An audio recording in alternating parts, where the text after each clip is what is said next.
I just think that makes sense. And I've seen a lot of these shops start and they have like 8 bays in there for one guy. Well, you're still only one guy. Like, you don't need 8 lifts because you can only work on so many things at once.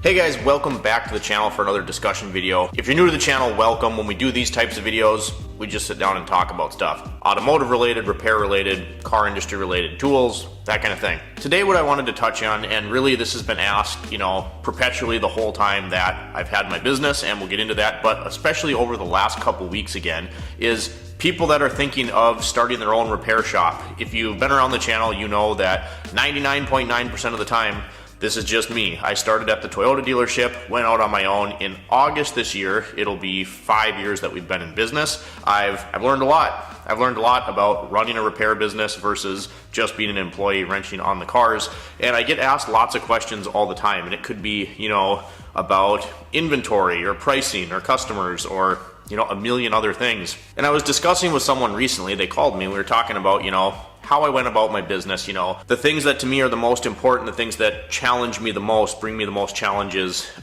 just kind of life owning your own business. And it made me really think about this. Some of this stuff we've touched on before, but there's always, you could make literally 1,000 videos talking about running your own auto repair business. So first and foremost, I was telling them, the main things you got to cover are what I call your legitimacy bases. That's your insurance for the business, that's getting, your LLC or S Corp or whatever that is lined up, getting a good tax guy, figuring out how you're going to keep track of your books. Now, all of these things kind of, to me, at least the way it works for me, all kind of have a common theme. That's going to be, keep it simple. I have a really nice letterhead with the shop logo and stuff like that I use for invoicing, but I also keep carbon copy receipts of everything.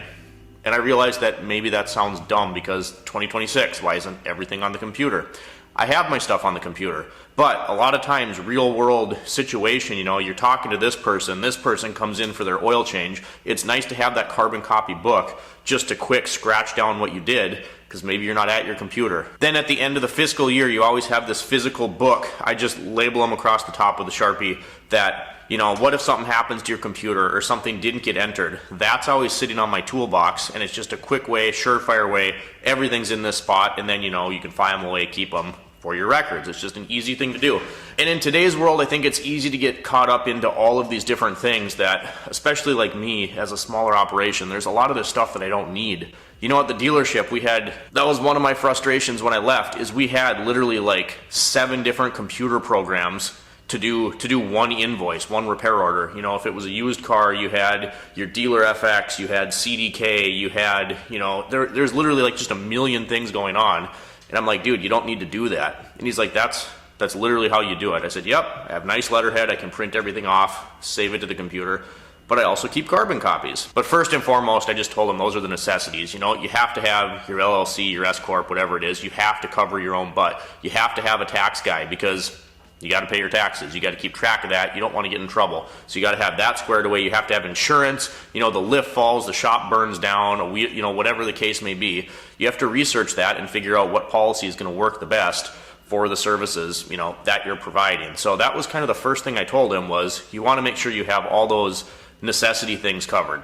The second thing we discussed, and we've talked about this before, and I always blows my mind, you guys, from coming from almost a decade at the dealership, is that you're trained on flat rate in most of this industry to see everything as hours. Your efficiency, your hours, your percentage, that's how you think you're doing. And when you actually break it down into dollars per your commissioned hours and what you're getting paid, it's when I started thinking about it, you guys, and I first started thinking about doing this and leaving the dealership, my brain started going to, okay, well, this water pump job pays 3.5 hours. How much am I actually going to get paid through the dealership, right? And you would look at that number and you'd seriously laugh. You'd be like, if somebody came up to me on the street, I was going to moonlight this in my driveway over the weekend. There's no way I would do it for that price. And that's the sad reality of it. So I told him, it took me, I would say, a couple years to get that mindset shift of, okay, now this is my business and I'm keeping, the whole chunk of the pie.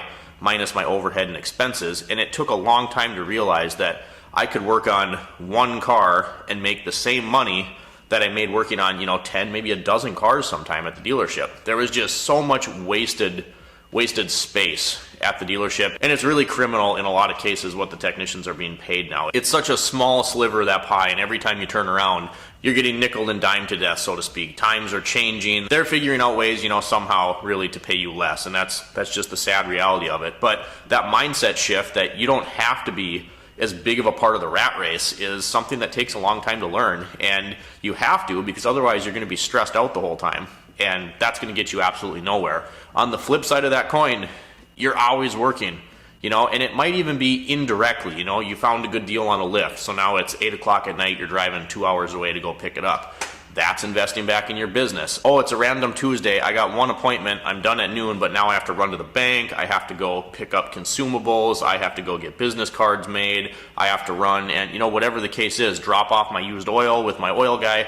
That's all indirectly work. And there's always going to be things. And if you're money motivated, if you're motivated to grow and succeed with your business, you're always going to be finding opportunities to make yourself work where there isn't work. Maybe you found a work truck and you got to go pick it up. Well, it might not feel like it, but indirectly, you're doing something for work. You're doing something to build your business. So while you don't necessarily have to work on those 10 cars to make X amount of money, maybe you work on 2 or 3, you can't afford to slow down because you're always going to be doing something. And going from the dealership where strictly you're the mechanic and that's all you're doing is working on the cars.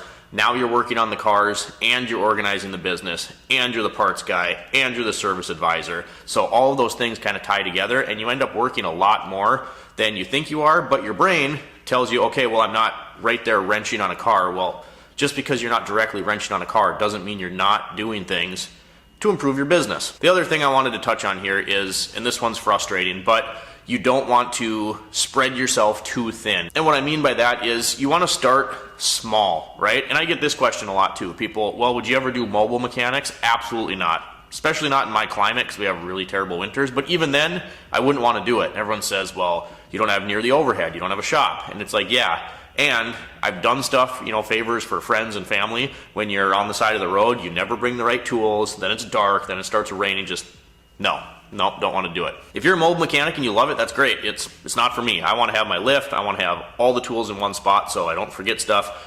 I don't want to deal with it. That being said, guys, like I said at the beginning of this video, we've been in business for 5 years, and most businesses, if they're going to fail, they fail within the first 5 years, and we're continually doing this every year. I love it. It's great. Super grateful for all the good customers, all the support, all you guys that watch the videos. But the amount of shops that I have seen just in my area in the last 5 years that start and then poof, they're gone within a year, within 6 months, and it's almost always the same. I see these shops start and maybe it's one guy, maybe it's 2, 3, 4 guys, A lot of times it's 1 or 2, and they have brand new lifts and they have 7 bays and this shop that's thousands and thousands, sometimes $10,000 a month to rent.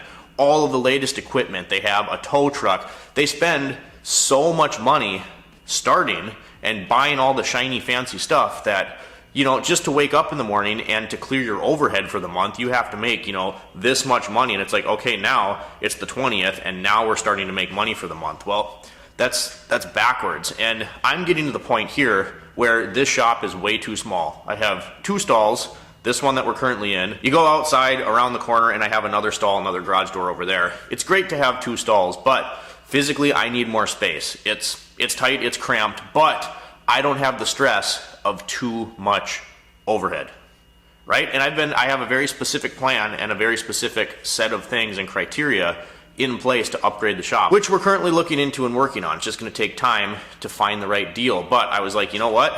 I can make this work. The problem, I think personally, is you can be frustrated and still be productive versus, all of a sudden now I can't sleep at night because it's the 20th and we just broke even on all our expenses. It's sad. I see somebody open a shop and I want them to do well. I know that it's stressful and it's a lot of work. When you're starting out, you're trying to build this client base. There's no work there. The first 2 years, you guys, were terrible. I did not make very much money. And thankfully, the last 3 years, every year has just been hand over fist, better and better. But you absolutely do not need to start off with the latest and greatest everything. There's nothing wrong with buying secondhand. There's nothing wrong with, not having the latest and greatest shop, the latest and greatest lighting. You don't need all that stuff, and I can speak from experience and say, yes, the frustrations of being in a smaller space, they're there. Do they make me less efficient? Yes, in some ways they do, and I can't wait to move on and have a bigger space, but it's far better than being shop broke. I mean, I couldn't imagine coming in and feeling like I can't put any money away for my future. I can barely pay my bills. By the 20th, the 15th of the month, I'm just now broke even and can start making money. My brain won't do that. So I think it's important, and it's really easy to get carried away buying all the latest and greatest everything and way over expanding, way overshooting. I mean, you guys, think about this too. If you're one guy starting, yes, I have 2 bays, 3 would be ideal. I think honestly for one guy, and again, this is just my opinion, you guys, but I think the ideal setup would be 3 lifts and then a 4th spot that a car could just be parked. I just think that makes sense, and I've seen a lot of these shops start and they have like 8 bays in there for one guy. Well, you're still only one guy. Like, you don't need 8 lifts because you can only work on so many things at once. If you have 3, even let's say it's 3.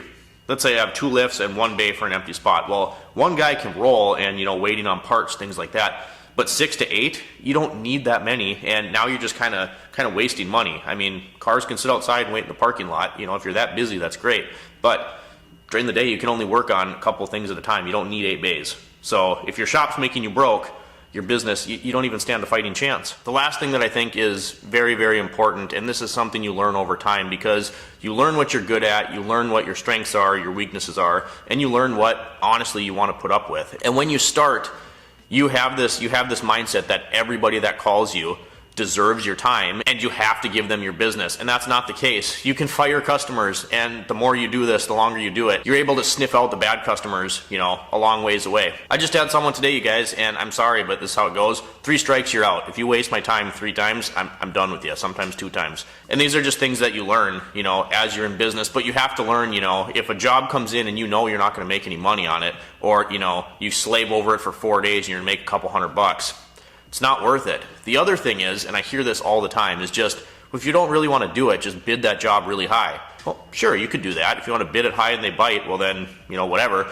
But if it's going to make you miserable the whole time and you're going to struggle and you're going to, let's say you bid it high so you'd make some money, and then you sit and you're miserable for a week and you still get behind because you're not set up properly for that job, well, you could have had 6 other high-paying good jobs that aren't going to get you irritated and frustrated and make you want to quit, right? You could have 6 of those jobs and avoid it altogether. So you have to learn how to say no. And when you're a small business, there's that aspect of it too. People think they can push you around and you're going to, bend over and do whatever they want. I can't tell you how many times I get voicemails on Sundays and it's like, well, I just figured, maybe you'd want to do this for me right now. It's like people think that because you're small, you need them, and you do, and you should be thankful for your good customers, but that doesn't mean you should shoot yourself in the foot, take on jobs that you're going to lose money doing, and dealing with customers that really aren't worth dealing with. So you have to learn how to say no, and that one's kind of tough because you learn it over time. You learn it from dealing with people, and you learn it from experience doing certain jobs. Maybe you do an engine job and you realize that maybe that wasn't worth the money by the time I sent everything out to the machine shop, got parts ordered, got the wrong parts, waited for parts. Maybe you decide those kind of jobs aren't worth it in your application. Well, then you have to be smart enough to know in the future, I'm going to turn those down. So that's what I had, guys, and just discussion video, some of my thoughts again. I love talking to people about running businesses. Doesn't necessarily have to be auto repair. That's just kind of where my strengths lie. So when people ask me about things that, I think are important, or what are lessons I learned, or things I wish I would have done, or, whatever else, I just think it's important to talk about it. So if you're thinking about doing something like this, I hope this video at least, gave you a little bit of insight, something to think about. If you guys enjoy the videos, drop me a comment down below, like and subscribe if you've not already. And as always, thanks for watching. We'll catch you next time.